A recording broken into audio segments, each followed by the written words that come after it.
Sang-ayon ang Department of Labor and Employment sa posibleng magandang epekto ng trabahong hanggang 6 na oras lang kada araw.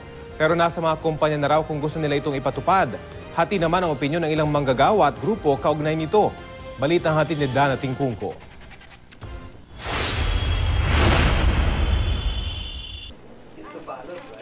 8 oras na trabaho, 9 na oras kung may lunch break ka. Pero ang totoo, higit pa dyan ang kailangan ilaan ng maraming manggagawa araw-araw. Lalo kung malayo ang pinapasukan at maipit sa traffic.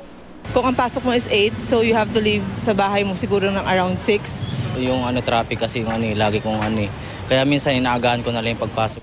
Kahit ang Department of Labor and Employment hindi itinangging nakakabawas ng pagiging produktibo ang traffic. Kanya-kanyang eksperimento na ang ilang kumpanya, tulad ng flexi time o pag-adjust ng uwian depende sa oras ng dating sa opisina. At 4-day work week o yung 4 na araw lang ang pagpasok pero may dagdag na 2 oras kada araw. Nakatipid ka sa pamasahe, sa lahat ng mga gastos mo, sa pagdadamit mo, sa pagpasok mo, yung gastos mo sa dalawang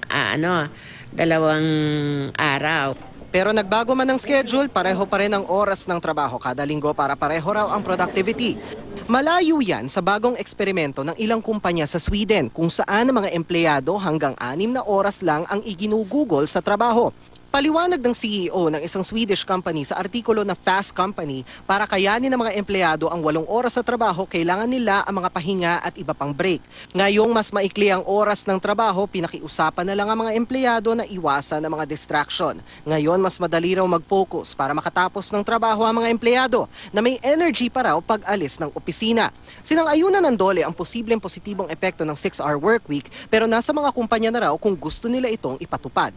Shorter working hours, more time ka with the family. So yung work-life balance mo na hindi na masyadong naaapektuhan. Kanya-kanyang opinyon naman ng aking mga nakausap, gayon din ang labor sector. Maraming mag-aalma if per hour yung rate sa kanila. Para yung ibang time na pwede mong gawin, magagawa mo pa.